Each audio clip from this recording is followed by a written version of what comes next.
दुनिया के दोस्तों को नकी चांद का सलाम और आप देख रहे हैं वॉइस ऑफ इलेक्ट्रॉनिक्स।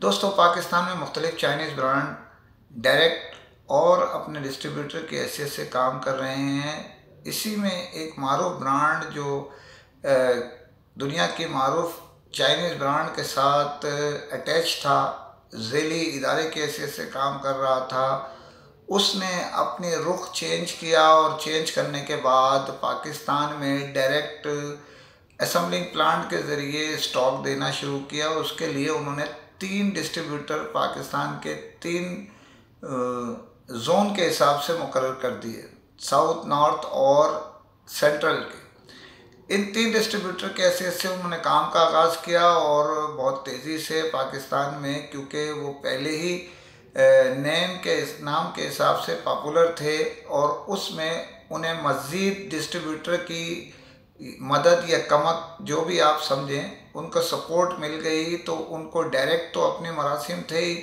और इन 3 डिस्ट्रीब्यूटर्स की सपोर्ट के साथ वो मज़ीद आगे की तरफ चल पड़े। इनकी नई मैनेजमेंट जो है वो बहुत काबिल और अच्छे लोगों पर मुश्तमिल हुई और उन्होंने एक अच्छी टीम पाकिस्तान से मुंतखब कर ली, जो दुनिया की बड़ी मारूफ ब्रांड, उनके जो मेन डायरेक्टर और जो भी यानी कि कंट्री हेड वगैरह वो, और जितने भी इनके नीचे जो मुकर्रर हैं दाएं और बाएं, वो एक सेलेक्टेड तरीके से, मुंतखब तरीके से एक सेलेक्ट भी किया गया, उन्हें बाद अज़ा मुंतखब कर लिया गया इंटरव्यू के ज़रिए।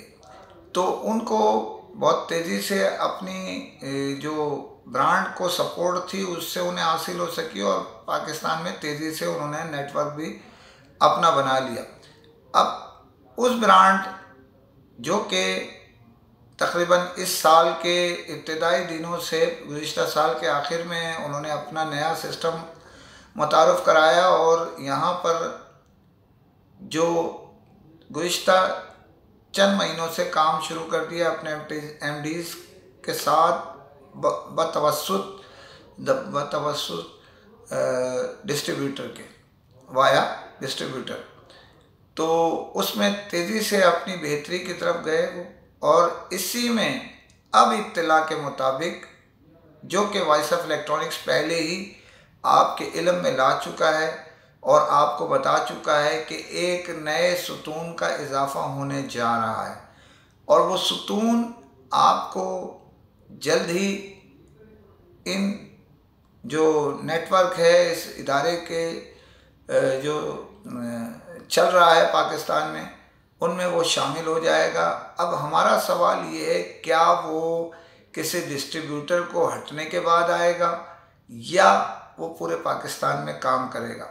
तो इसका फ़ैसला होना बाकी है, मामला चल रहे हैं। जो आपको कहा गया था, जो इत्तला दी गई थी, वो अल्हम्दुलिल्लाह पूरी होती नज़र आ रही है। ये इदारा एक मज़बूत नेटवर्क बनाने जा रहा है, एक चौथे डिस्ट्रीब्यूटर की हैसियत से किसी को मुंतखब करने जा रहा है। अब होता है या नहीं होता है, इसके मुज़ाकरात इनके चल रहे हैं, फ़ाइनल की तरफ जा रहे हैं, लेकिन 99.9 होने के बाद भी वापस आ जाता है आदमी, और कभी 1% 100% बन जाता है।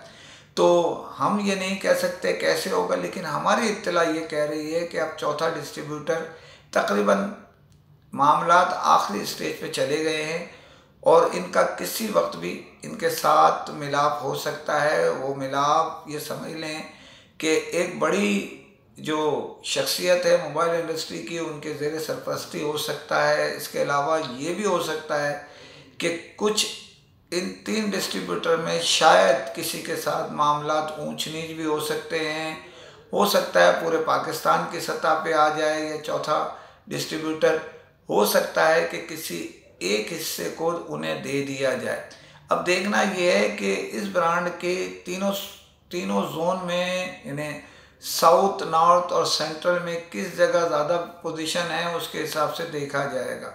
तो अब ये हिसाब से देखा जाएगा कि किस डिस्ट्रीब्यूटर की कहाँ बेहतर पोजीशन आती है और उस जगह दूसरा डिस्ट्रीब्यूटर एडजस्ट होता है या नहीं। ये तो आने वाला वक्त बताएगा। और ये यहाँ मैं आपको बताता चलूँ कि किसी भी इदारे का हक़ है वो किसी भी वजह से किसी के साथ भी मामलात ख़त्म कर सकता है, यानी अगर उनके मामलात तय ना हुए तो। ये भी हो सकता है कि डिस्ट्रीब्यूशन ना दी जाए, ये भी हो सकता है किसी की डिस्ट्रीब्यूशन किसी को दे दी जाए। तो देखिए, वेट एंड सी पर चलते हैं और मज़ीद देखते हैं कि आगे क्या होने जा रहा है। तो इसके अलावा आपको जैसे हस्ब रिवायत में अपील करता रहता हूँ, चैनल को सब्सक्राइब कीजिए, लाइक कीजिए, शेयर कीजिए, कमेंट ज़रूर करें ताकि आपकी आवाज़ लम्हों में दुनिया भर में पहुँच सके। पाकिस्तान में मारूफ चाइनीज़ ब्रांड आईटेल दौरा उम्रे के लिए तैयारी मुकम्मल कर चुका है और इत्तलात के मुताबिक जो तय है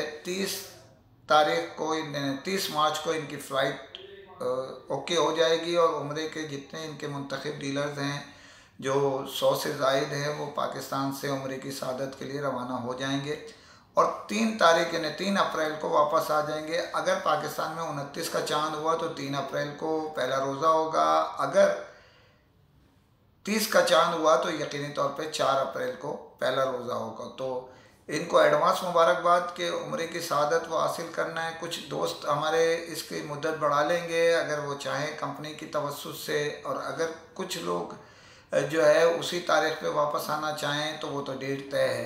तो ज़ीशान यूसुफ साहब ने जो उम्रे का वादा किया था वो भी तकरीबन पूरा होता है नज़र आ रहा है और इसी महीने रमज़ान मुबारक की इब्तिदा शबान के आखिरी अयाम आप सऊदी अरब में इबादत में गुजार सकते हैं। ये खादिम भी आपसे दुआ का तालिब है और दुआओं में हमें भी याद रखिएगा। हम चाहते हैं अल्लाह रब्बुल इज़्ज़त आपकी इबादतों को और जो भी आप कोशिशें कर रहे हैं उन सब को, जो इबादत है वहाँ और जो अल्लाह की रज़ा के लिए काम है वो अल्लाह ताला सब कबूल फरमाए आपका, आमीन। इसके अलावा आपको यहाँ ये भी ब्रेक करता चलूँ कि मैंने एक ख़बर चलाई थी, बड़े सुतून, बड़े टॉप शख्सियात इधर से उधर जा रहे हैं, जिसके मुतालिक आपको मैं पहले ही आगाह कर चुका था कि कुछ तो जा चुके हैं और कुछ जाने के लिए पर तोड़ना है। अब इत्तलात के मुताबिक एक बड़ा टाइकोन नेम जो है पाकिस्तान का वो एक दूसरे इदारे को ज्वाइंट तकरीबन कर चुका है और पहली तारीख से वो अपना काम उस इदारे के ज़रिए शुरू कर देगा। तो मज़ीद तफसीलात तो उसके मुतालिक मैं आपको बताऊंगा ही, लेकिन फ़िलहाल यही एक ख़बर है। इसके साथ साथ कुछ और लोग भी अपनी जगह छोड़ रहे हैं और कुछ नई जगह तलाश कर रहे हैं। तो देखिए आगे क्या होता है, जो हो अल्लाह बेहतर करे। इसी के साथ इजाज़त चाहता हूँ। फ़ी अमान अल्लाह।